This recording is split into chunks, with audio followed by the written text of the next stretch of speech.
back here on the Yaffee program, News Talk 770 AM, 92.5 FM, WVNN. This is your woke detox center. It's like a rehab if you deal with a lot of lefty nonsense in your life. You listen to me, you're cleansed. What can I say? You feel better. That's how it works. All right, got to end the show like we usually do. We have the Yaffee program rewind.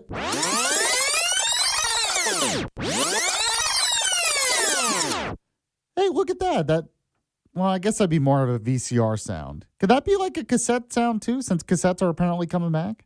We have that in What's Trending? I think it's definitely more VHS. Oh, all right. Still not with the times, I guess. Anyway, this is the time of the show where I remind you, if you missed it, the podcast is up on the website, WVNN.com, on the WVNN app as well, or iHeartRadio, Spotify, Apple Podcasts, wherever you get your podcast. I think I use something called Castbox, which is weird, but it works okay. Anyway, at the beginning of the show, I talked about the latest in Iran because they were unable to make a deal. Basically, this is how the meeting went. J.D. Vance sat down with the Iranian delegation in Islamabad in Pakistan, and J.D. Vance said, okay, here's the thing. We'll stop if you get rid of your nukes. No nukes for you in the future, ever. And Iran's like, no, we're going to keep our nukes. And J.D. Vance is like, no, you don't understand. This will continue on unless you get rid of your nukes. And they're like, we'll keep some of them. And J.D. Vance is like, no. You got to get rid of all of your nukes. And they're like, how about just a little bit? How about we'll keep a little bit of them? And J.D. Vance is like, And that went on for 21 hours. Go ahead if you can, Walker. Play the J.D. Vance cut I sent you. This was him after the meetings fell through over the weekend. We have been at it now for 21 hours, and we've had a number of substantive discussions with the Iranians. That's the good news. The bad news is that we have not reached an agreement, and I think that's bad news for Iran much more than it's bad news for the United States of America. We go back to the United States having not come to an agreement. We've made very clear what our red lines are, what things we're willing to accommodate them on, and what things we're not willing to accommodate them on. We leave here with a very simple proposal, a method of understanding that is our final and best offer. We'll see if the Iranians accept it. We need to see an affirmative commitment that they will not seek a nuclear weapon, and they will not seek the tools that would enable them to quickly achieve a nuclear weapon. All right, there you go. So we talked about that. Also, Trump, after the fact, announced a blockade to the Strait of Hormuz, so no Iranian ships or Iranian ally ships will be able to go through the Strait of Hormuz. So it's kind of beating them at their own game, so to speak. So Trump talked about that. Go ahead and skip down to cut 2 of Trump for me. We didn't get there on the important issue. They want to have nuclear weapons. They're not going to have nuclear weapons. I've been saying that for 30 years. I would never allow that to happen. They have one thing that they can do. They can say, well, gee, we're going to put a mine someplace just a mine. We'll drop 1 mine, 2 mines, 10 mines.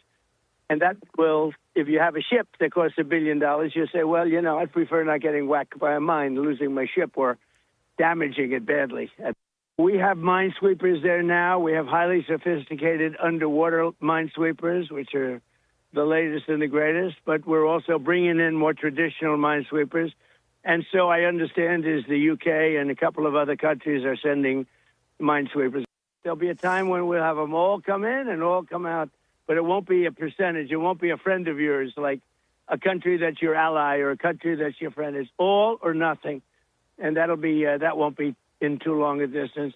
No, we're just bringing the ships up. We got a lot of ships, so we're bringing them up. We think that numerous countries are going to be helping us with this also. So we talked about a lot of that at the beginning of the show. If you missed it, the podcast is up. Then after that, we did the Alabama bullet points, the top stories from around the state, including the fact that the legislature wrapped up last week and Alabama renamed their state office building for Governor Kay Ivey to honor her. So I had the details of that and more on the bullet points. Check that out. Then we spoke with Todd Stacy, who was with Alabama Daily News.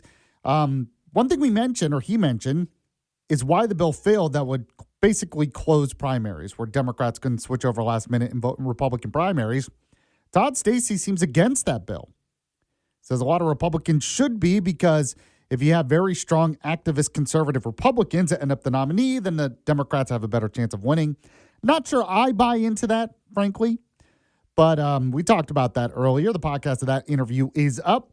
Then, yes, Eric Swalwell, Representative Democrat Congressman out of California running for governor there, has dropped out of the governor's race because of multiple allegations of sexual assault from his former staffers. Believe it or not, this is the same guy who had an affair with a Chinese spy. So obviously this has been going on for a while because China understood that's how you could get to him.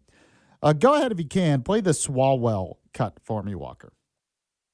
A lot has been said about me today through anonymous allegations, and I thought it was important that you see and hear from me directly. These allegations of sexual assault are flat false. They are absolutely false. They did not happen. They have never happened, and I will fight them with everything that I have. They also come on the eve of an election where I have been the frontrunner candidate for governor in California. I do not suggest to you in any way that I'm perfect or that I'm a saint. I have certainly made mistakes in judgment in my past, but those mistakes are between me and my wife. And to her, I apologize deeply for putting her in this position.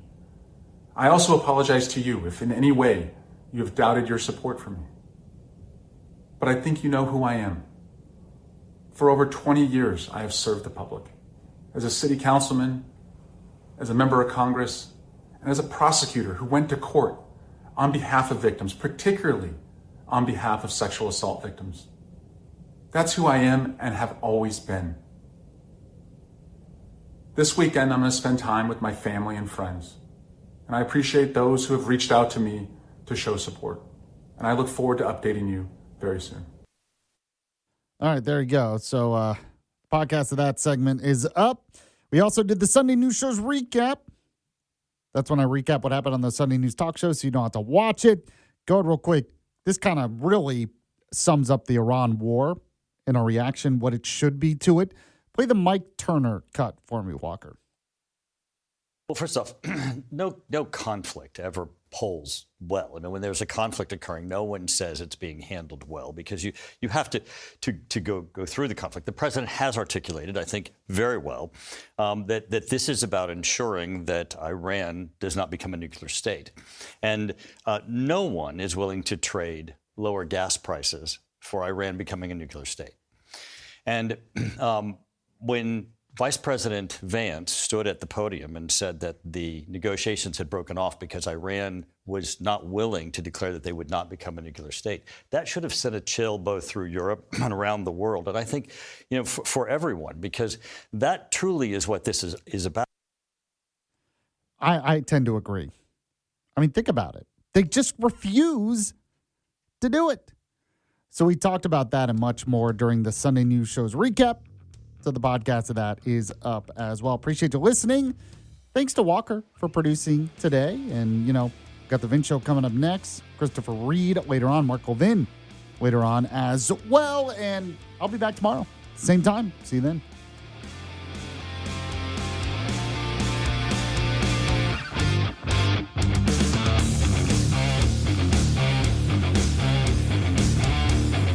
You're listening to Yaffee on WVNN. Hey football fans, Steeler legend Jerome Bettis here. When I think about football in Pittsburgh, I think about tradition, hard work, and moments that last forever. It's a place where the love of the game brings people together. And for the first time ever, the NFL Draft comes to the Steel City. Be there for 3 days of football, and the moment draft dreams are realized. The 2026 NFL Draft, presented by Bud Light, April 23rd to the 25th. Register for free entry at NFL.com/draft access. Hi, I'm Joe Saul-Sehy, host of the Stacking Benjamins podcast. Most economists agree small amount of inflation is actually good. 2% is what you're going for. So why is everybody freaking out? Oh, because it's the fallout. People don't track their budget. You have this slow slipping that happens every month. So all of a sudden you go, man, I don't have any money. The reason is now two people go to a restaurant. The bill is $60 for two. Two guys walk into a restaurant. They start screaming. Isn't that hilarious? $60. Ah! Stacking Benjamins. Follow and listen on your favorite platform. Hey there, I'm Paula Pan. I help people make the smartest money decisions possible. Joe, you know what's been great about being a saver? More money in the bank. And that money over the past couple of years has made a pretty good yield. Pre-pandemic, money was making zero. Now it's actually making something, but that's starting to go down, down, down. I love how we can play the fact that inflation's been really high as a positive. But if you're a saver, you know what that means? Cha-ching. Silver lining, Joe, silver lining. Afford anything. Follow and listen on your favorite platform.